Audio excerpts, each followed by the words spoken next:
Today, we're diving into the captivating life of Daniel Boone, a man who has become an iconic figure in American folklore.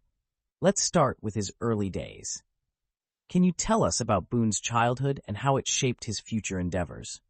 Certainly. Boone was born in 1734 in Ole Valley, Pennsylvania, into a Quaker family. He spent his formative years on the frontier and learned hunting from both settlers and the Lenape Indians. By the age of 15, he was already celebrated for his hunting prowess. It's fascinating how those early skills set the stage for his later adventures. Boone's family had some interesting dynamics with the Quakers, right? Exactly. Boone's family faced controversy when they diverged from Quaker norms. Boone's sister married outside the faith, which led to tensions. Eventually, his family moved to North Carolina looking for a fresh start, leaving behind the controversy. That move seemed pivotal. His reputation grew even more once he became involved with frontier life. How did his role as a hunter and soldier begin to shape his life? In North Carolina, Boone's life revolved around market hunting. He supported his family by going on extended, long hunts into the wilderness. His participation in the French and Indian War also brought him into contact with the military and prepared him for challenges on the frontier. His efforts in exploring and settling Kentucky really stand out. What motivated Boone to make Kentucky a focal point? Boone was driven by the rich opportunities Kentucky presented, fertile land and abundant game. He led long expeditions and eventually blazed what became known as the Wilderness Road, making the region accessible to settlers despite resistance from the Native American communities.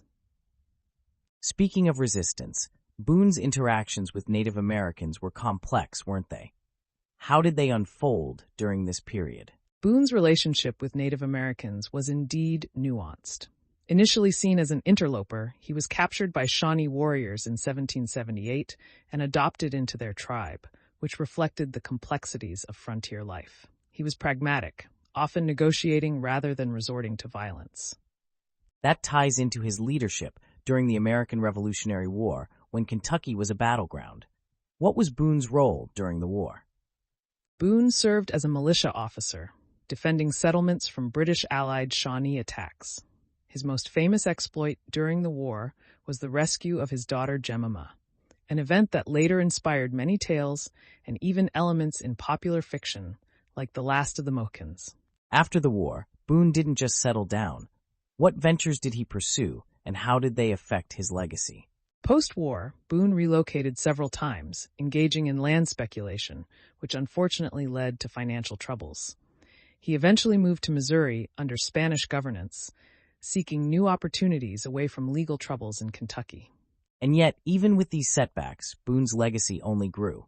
How did Boone transform into an American folk hero?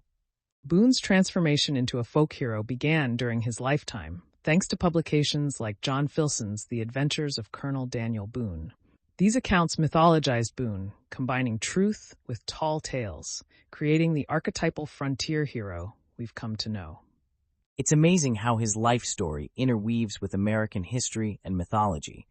How is Boone commemorated today? Boone's legacy includes numerous places named after him, such as the Daniel Boone National Forest.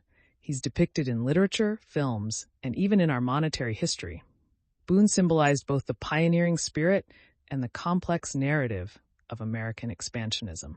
Thank you for walking us through Daniel Boone's incredible journey, blending history with legend, and showing how this pioneer remains etched in the American imagination.